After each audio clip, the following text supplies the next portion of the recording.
And welcome back to experiment number 5. Let's give the circuit some hysteresis and stop that LED going dim.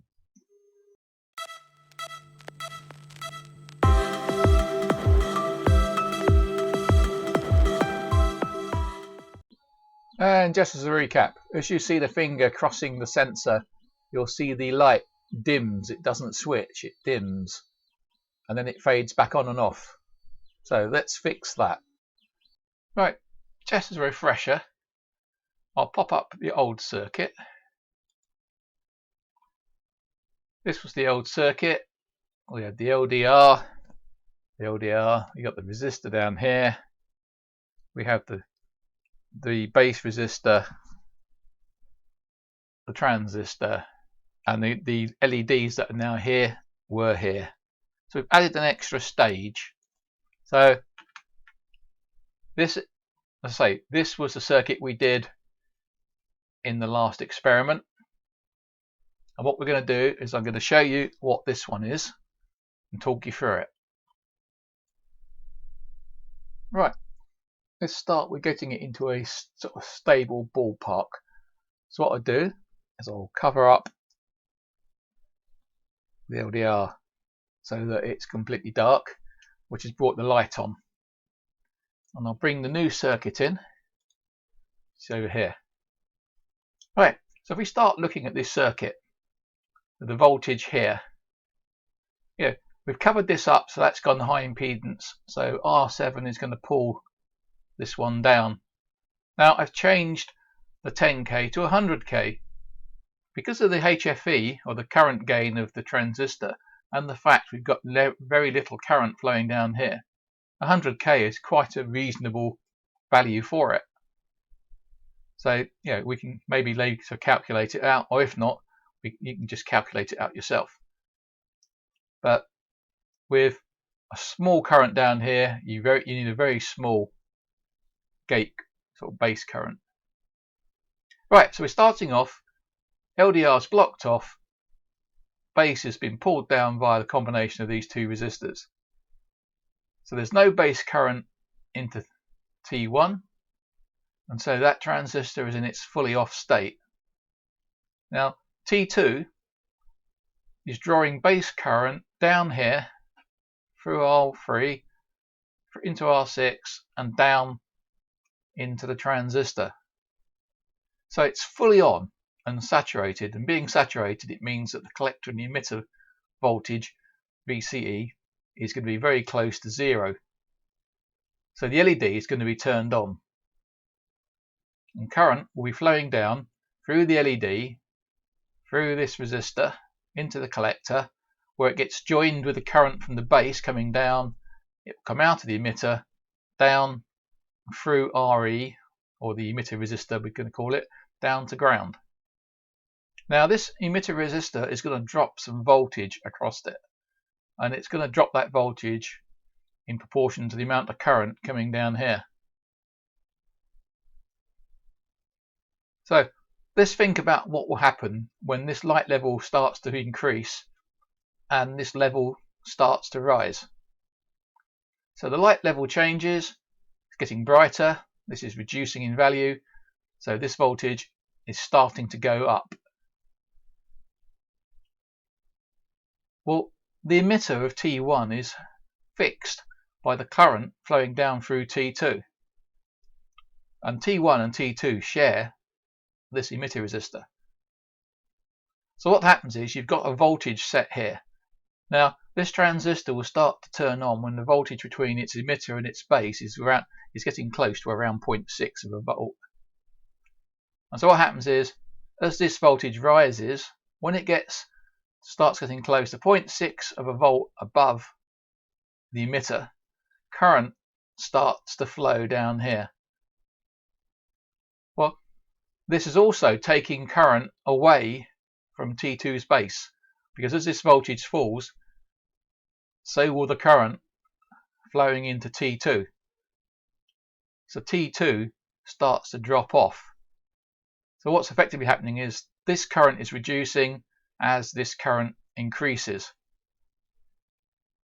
Now what's going to happen now, of course, is as this current reduces, and this one increases, as you can see, big difference in resistor values. So there's more current flowing down here than there will be flowing down here.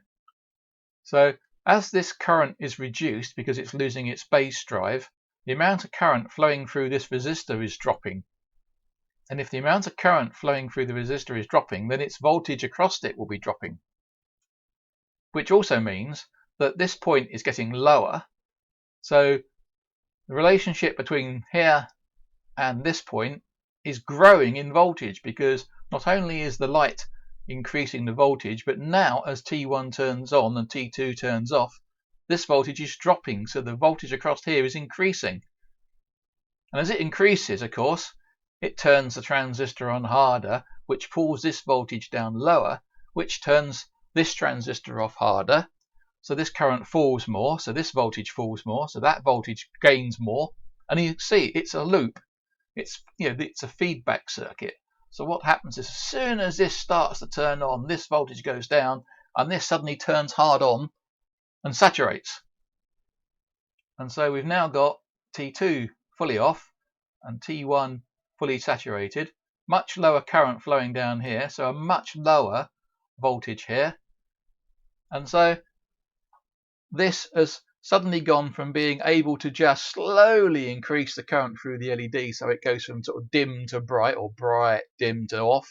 It now suddenly goes bang, and it's either on or it's off because of the feedback. So what happens then when it starts to get dark again? So as it starts to get dark, this voltage starts to drop. Well, now it's got to drop further than it had to rise to turn this on, because this voltage is lower. So it has to drop more. So you have a dead band where, as you pass the turn on point, it goes hard on, and then as it drops, you've got to go back past that point lower before it starts to turn off, which gives it the hysteresis. So as this starts to drop, T1 starts to turn off. Well, as it starts to turn off, of course, its collector voltage starts to rise, which means the current into T2 base starts to rise. And when it starts to get above 0.6, above this point, it starts to turn on. And as it turns on, of course, more current flows down here. More current flows down here. This voltage starts to rise. Well, this voltage is already coming down. This voltage starts to rise. So T1 starts to turn off faster, which brings this on harder. T2 turns on harder. This voltage rises, causing T1 to turn off even faster. So it snaps into the other state. T1 is now fully off, and T2 is fully saturated. And to make this circuit work, you need to have a difference in current. So you have to have a difference in the current paths to cause this voltage to be different in the two states. And it has to be in the right order, or you'll get the wrong feedback. So to see it in action, and I remove this, you'll see it will suddenly go off. No, it won't. There's no light falling on it. Not enough light. Bring some light down. It's got darker in the room now. So now I've brought lots of light down. Now you'll find that as I bring the shadow in, there's no dimming. It suddenly goes on, and as I bring it away, off, on, off, on, off. So the hysteresis is working. So there is no like in between state. The LED is either on or it's off. What I'll do now is we'll have a look at some of the voltages. So we'll start off and we'll look at the supply.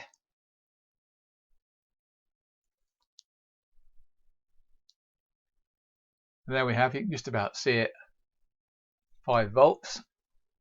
Is that better? 5 volts. And the voltage on T2's collector, 3.5. And again, it's not 5 volts because the diode won't turn on if there's not enough voltage across it, and it acts as like a very high value resistor. Hence, when we measure the voltage, you'd expect it to be the supply, but the meter is forming a potential divider to ground, and because it's such a high impedance, the meter draws current, and therefore you get a lower reading. And then we look at the emitter, and you can see there we have 377 millivolts on the emitter, and of course that will be the same on T1's emitter. And then we'll show that T1's collector is low, turned on at the moment, so the current is down here, and across the 100 ohm resistor here. I don't know why it says 1k, that should say 100 ohms. My mistake. So 100 ohms. And then we can work out the current from that by the fact it was 377 millivolts across 100 ohms. So 0.377 divided by 100. So about 3.7 milliamps flowing down here. And that's made up of the base current and the collector current. Now, if I bring in and make the light come on so it's gone dark, now we should see that this has dropped from 3 volts, 3 something volts, and it's dropped to about 0.6 of a volt. And if we look at the emitter, we now have 572.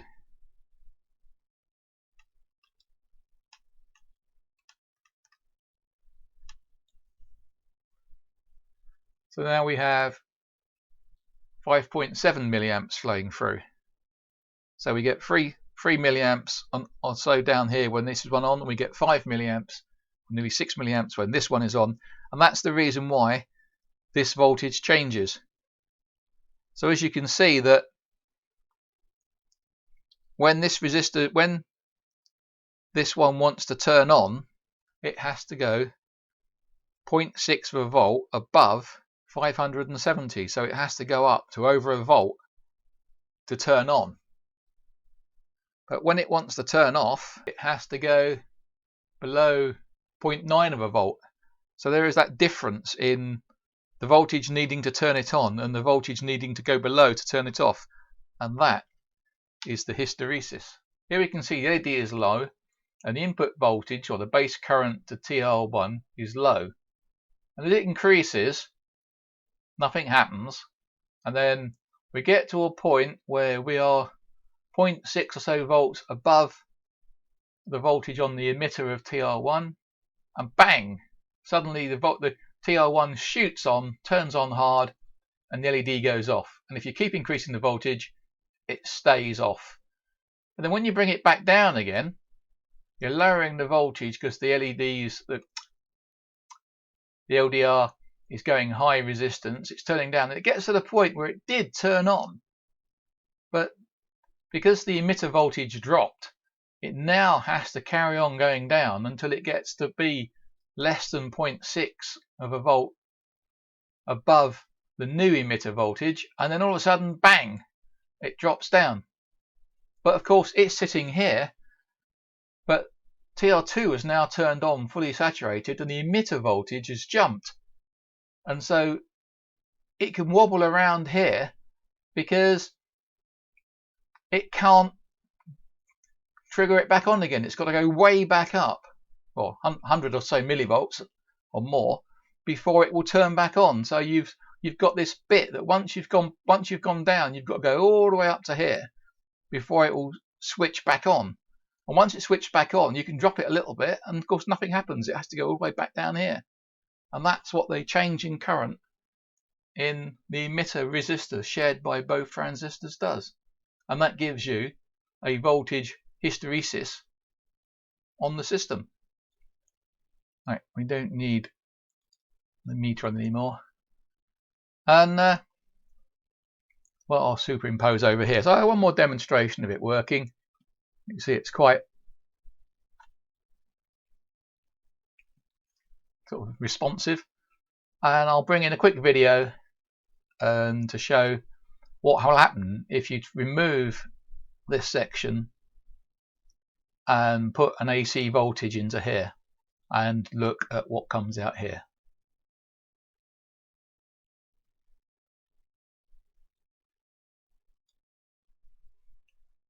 Right, in comes the scope, and you can see there's the output in blue. It's glitching away, and you can see it goes up and it comes down, and you can see the cursors show that when the voltage on the sine wave in gets to that point, the state changes and it stays there until it gets to the next cursor point, and then it drops.